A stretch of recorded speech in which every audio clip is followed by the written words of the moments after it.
Mr. Boyko Borisov, thank you for joining us. According to the European Union, and not only the European Union, the reform of justice is the key reform to struggle effectively against corruption. Do you agree with that? Всяка една система се реформира непрекъснато, става все по-добра и да отговаря на новите предизвикателства, така че естествено, че съм съгласен.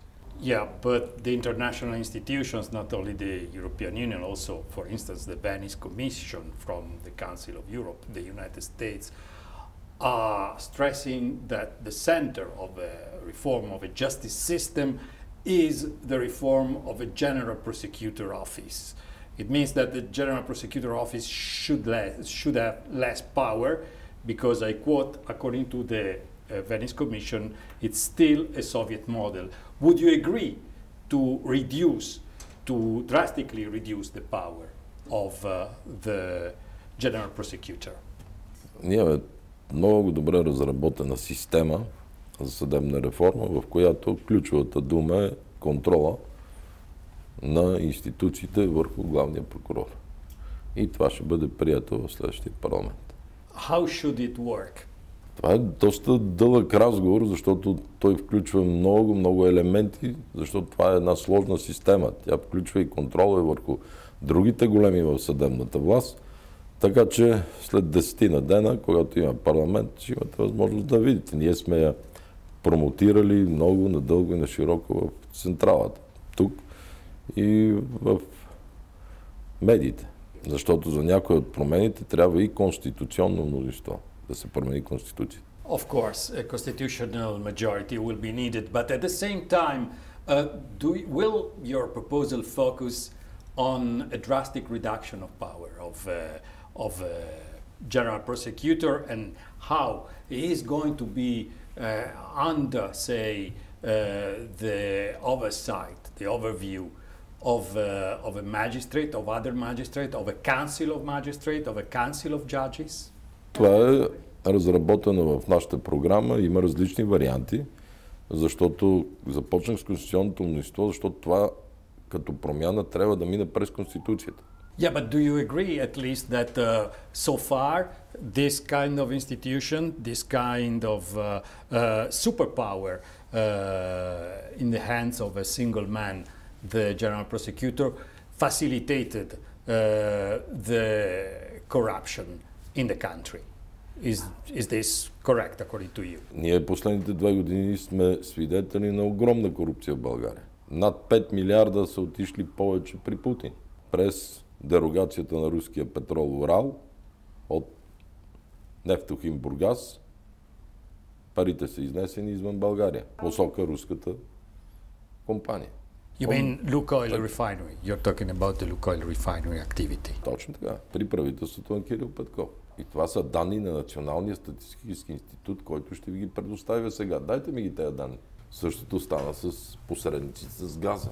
Караха се руски посредници. Yeah, but the question was about the general Също стана с електричеството. Също стана с военната продукция, която се изнася през посредници за Украйна.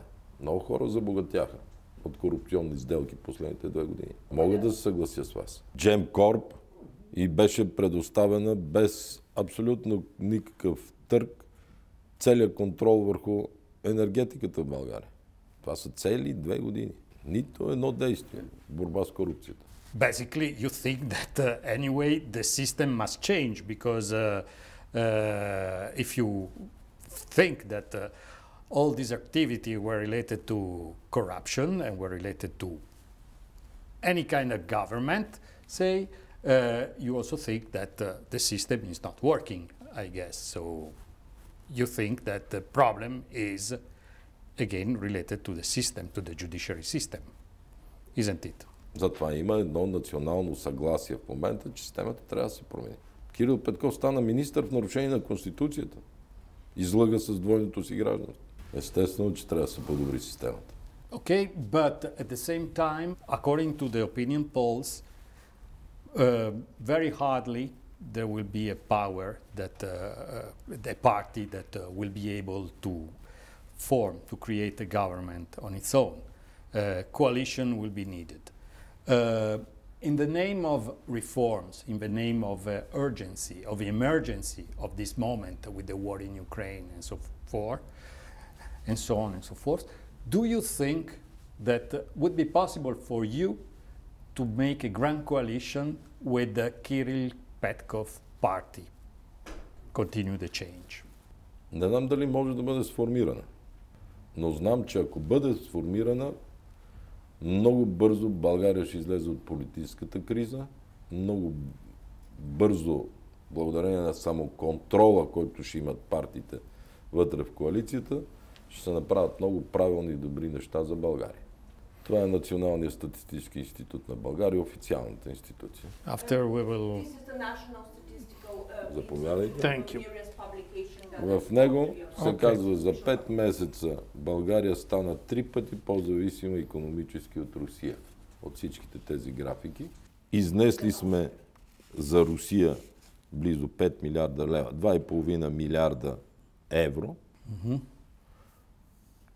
И вноса от Русия се увеличил с 158%. What would you do to change these trends that, of course, we have to check anyway? Просто няма да им разрешаваме да го правят. Ще внасяме различен от руския петрол. И ние вече го направихме. Приехме закони в парламента, което това не може да се случва, които моята партия внесе. But the refinery is a property of Lukoil. And as you say, the oil is coming from Russia. How would you change effectively? Because it is a costly move anyway to change a refinery, to change the property of a refinery, and plus to change the sources of the oil supply, to diversify, say. То вече се смени. Те вече не ползват руски петрол, защото приехме закон. Това е факт. Сложихме особен управител, тъй като държавата държи златната акция на Лукойл, сложихме особен управител на рафинерията. And sorry, where this oil is coming from? So В света има много петрол. Важно да не е руски. Мисля, че и иракски сега. Освен това, ние в Александрополис знаете, че имаме 20% държавна собственост в терминала за втечнен газ. В момента много усилено работиме за петролопровод от Александрополис до рафинерията, където още по-лесно да стане зареждането с различен от руския петрол.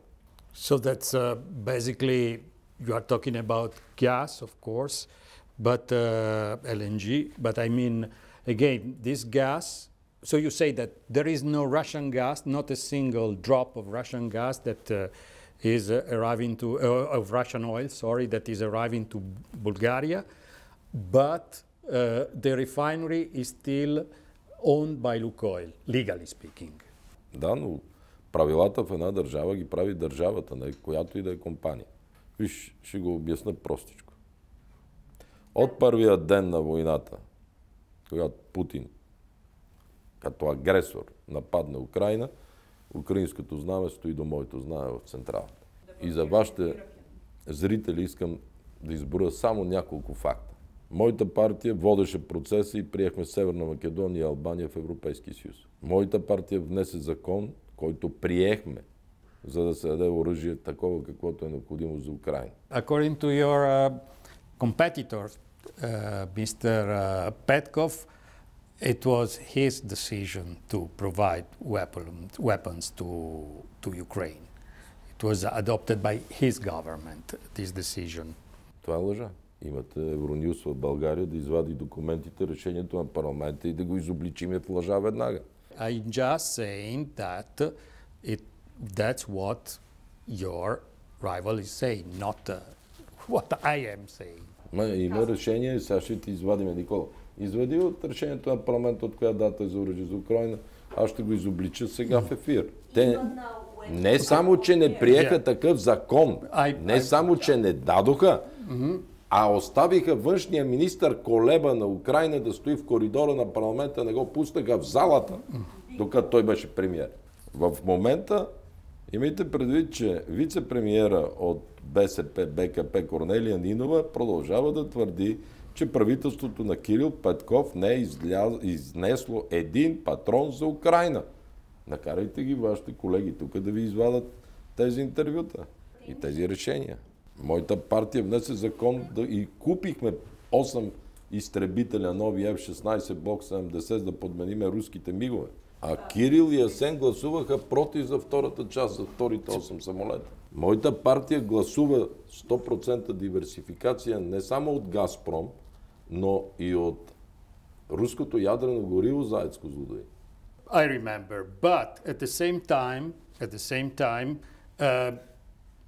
you were in favor, in the past, of course, of a strong tie for the gas supply with Russia, like the construction of a South Stream that after it was not constructed because of the opposition, especially of Germany and of the rest of the European Union.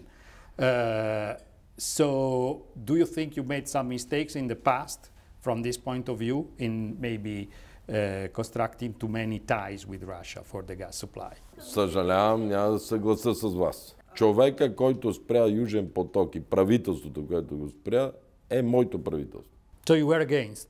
Да, разбира се. И затова го спрях. И тогава Путин и Лавров отидоха в Анкара и в Атина и го прекараха през Турция и Гърция. Тогава, помните ли, щом се връщаме в миналото, основният поток, който трябваше да дойде от Азербайджан насам беше Набуко. А през България минаваше Набуко-Ест. Европейския съюз зачеркна Набуко-Ест и прекара газа през Турция и Гърция, обикаляйки България. И аз не се съгласих с това. If I'm not wrong, Nabucco was from Turkmenistan. Те са така на картата. Туркменистан, Каспийско море, Азербайджан. Yes, of course. Така. Yeah. But the source was Turkmenistan. Така, само че от Туркменистан не може да излезе. Това е Южният газов коридор, който минаваше на Букурещ през България за Австрия. Тогава Путин отиде в Турция и с Ердоган направиха първа копка. След това отиде в Гърция с премиера Ципрас направиха първа копка. А външният министър Лавров каза, заради Бойко Борисов България загуби всичко. Айде да се върнем назад и да провериме. Your political force, GERB, yourself, Boyko Borisov, represent the staunch political force, staunch supporter of NATO, of the action of the Ukrainian against the Russian in this country. But anyway, Bulgaria still remains a strongly polarized country with the public opinion divided between, say, pro-Russian sentiment and a pro-Western sentiment. How would you win over the pro-Russian sentiment to vote for you? Минимум 10% ГЕРБ губи от твърдата си проукраинска политика. Преди да започне войната в Украйна, ние се опитахме да водиме балансирана политика на Балканите. В момента, в който Путин нападна Украйна, ние нямаме никакъв сантимент и никаква промяна в позицията. Путин е агресора, не руския народ. И Путин трябва да бъде спрян. Това е голяма разлика. Сантимента си е сантимент. Руско-турската война е история, факт. Но в момента, в който нападнаха невинния украински народ, нямаме колебание никакво. И тези, които ми вярват, а това са стотици хиляди хора от ГЕРБ, стоят зад мен. За да докажа как те е излъгал и тебе в очите, на 9 декември 1922 година решение за предоставяне на оръжие на Украйна мина. Е прието решение. Okay. Не е окей. No. Не е окей. Момент, много е важно. Вашите зрители да разберат лъжеца. 148 гласа за, само 41 гласа от партията на Кирил Петков са гласували за. А самия Кирил Петков не е гласувал предложението, ще го сложа пред вашата камера и се надявам да го покажа. И ви го предоставям. Anyway, now is in favor of that. Anyway, apart from this, what about the future? What the European Union, NATO, should do to stop this war, or anyway to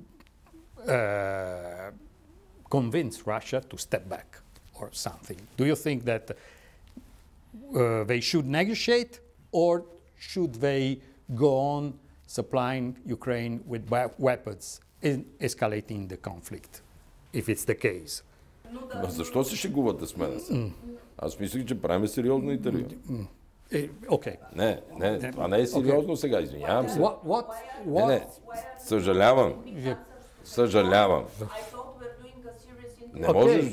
Не можеш да кажеш, че лидера на партията, когато е зависел от него, е бил против, а сега е за, когато не зависи нищо от него.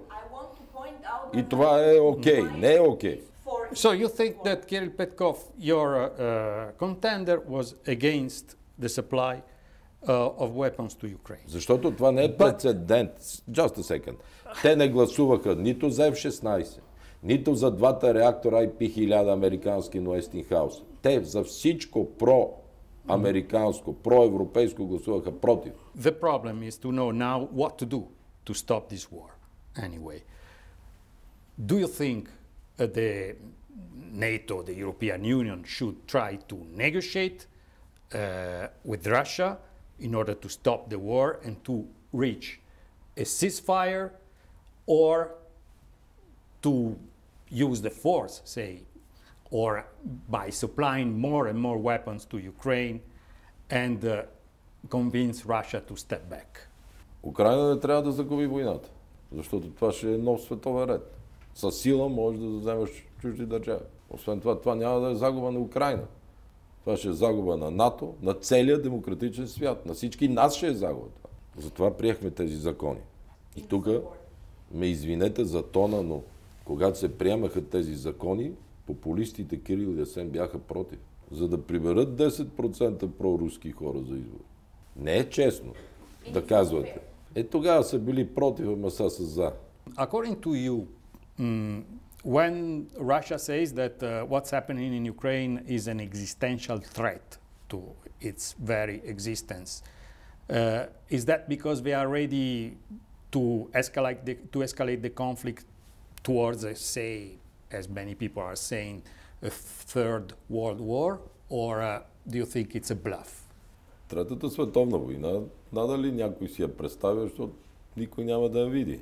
Дали е блъф, не знам. Последните 2 години президента Путин се държи като различен човек от този, който познавахме в миналото. Запада, към когото се числа и аз, не бива да позволи това да се случи. Разбира се, трябва да се използват и всички дипломатически средства. Да се спре това кръвопролитие. Там умират хора сега. Не случайно и Гар Каспаров беше тук, на това място точно. Не случайно и тази година на наша издръжка на партията 50 украинчета деца на Черно море ги пращаме да почиват. На издръжка на партията. Нашите младежи дариха над 150 хиляди лева за Украйна. А тук бяха полеви командири от Украйна на гости в тази централа, точно тук. Do you think that Bulgaria is threatened by this war, directly threatened? There is a risk of a real conflict for your country or not? България е член на НАТО и има един член 5 там. Той гарантира всичко. I know, but at the same time, if we look at other countries that are covered by the Article 5 and by NATO, like the Baltic countries, Poland, they feel particularly threatened by the risk of extension of conflict. I'm just asking if you share their point of view to be among the most threatened country of NATO. Разбира се, че риска съществува, но не приемайки този риск, означава да позволиме на Путин утре да дойде и в България, и в Полша, и в Унгария. Това ли искаме? Затова всички закони, които приехме, са за пълна диверсификация от Русия. В енергетика, в въоръжение, във всичко. Let's talk of a future government. All this situation it's an emergency situation, it needs stability. Bulgaria, these are the 5th election in 2 years, so a source of instability. What would you do in order to avoid a 6th one in the next months? And especially, do you think you will be prime minister or not? България няма по-подготвен в момента за премиер от мен, колкото и нескромно да звучи. А респекта, който нашите врагове имат към мен е показателен. Говориме в външно-политически план врагове. В случая това е обаче без значение. Бил съм 3 пъти. Надявам се след втори политическите лидери, които все пак, дори и послъгвайки да декларират евроатлантическа принадлежност, да можем да сформираме правителство. Със здрав разум, мисля, че ще успее. Личността няма значение. Гледаме какво стои зад Кирил Петков и гледаме какво стои зад ГЕРБ. Това са милиони българи. Ако имаме ум, ще направим така, че България да върви напред. Отстъпки, компромиси, жертви. Трябва да го направим. So, you are saying that you don't rule out the possibility of creating a government, a grand coalition, German-style grand coalition, with your direct competitor, Kirill Petkov. Бившия германски модел. Yeah. Не изключвам Of нищо. course, the traditional, say, German model, the traditional German way. Yeah, you're right. Okay. Не изключвам нищо след втори. Защото първо това го искат българите, второ това го искат нашите партньори. Много сме малки, за да проявяваме повече инат и неразбиране. Now the economy, because ruling a country is about economy, especially in emergency situation. What is the state of a Bulgarian economy? Because the GDP was expected to grow more than what is actually doing. Това е трик на Асен Василев. Той прави прогноза, че е много висок растежа, за да може да изхарчи ето толкова пари. Давам ви от днес Българската народна банка какъв огромен дълг. 90 милиарда. Това са 45 милиарда и нещо евро външен дълг в момента. Това също. За една година с 10% се е вдигнал външния ни дълг. Докато аз бях премиер, с Естония бяхме рекордьорите по най-ниския външен дълг, пазвайки Маастрихтските критерии. What would you do in order to improve the situation and to reduce the debt, but without social negative impact on the people, basically? On employment, on social rights, and so on and so forth. Ето това е майсторството на управление на една държава. So, не само социалните, ами къде са парите за въоръжението, за киберсигурността. Сама партия не може да направи тези лишения, които трябва да се направят. В момента ние влизаме в процедура на свръхдефицит, 7% в България. Лекарството е мощна коалиция. Okay, but what would this powerful coalition should do? Because what kind of economic measures should take?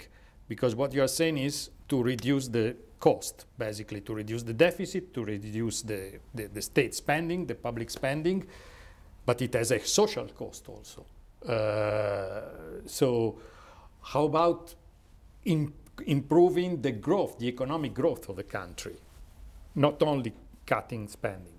Най-грешното в управлението на една държава е да взимаш дългове и да ги даваш за социални плащания. А без редовно правителство всички партии ще се изкушат да го направят. Yeah, but so you are against, for instance, measures such as the ceilings for the energy prices, because this is public spending at the end. Всичките мерки са само временни мерки. Те не могат, не функционира така един механизъм да компенсираш и да даваш пари навсякъде и тя накрая държавата отива на фалит. Няма такъв модел в света. How about the euro? Do you think that the country is ready, will be ready soon to adopt the euro or not? Защо да мисля? По време на моето управление ние влязахме в Европейския банков съюз и чакалнята на еврозоната. Другите трябва да мислят. Аз действам. С Хърватия вече щяхме сме в еврозоната. Това ни отдалечи от еврозоната. Anyway, even with these figures, you will soon recover, so basically, and be able to adopt the euro. Аз съм вкарал държавата в чакалнята на еврозоната.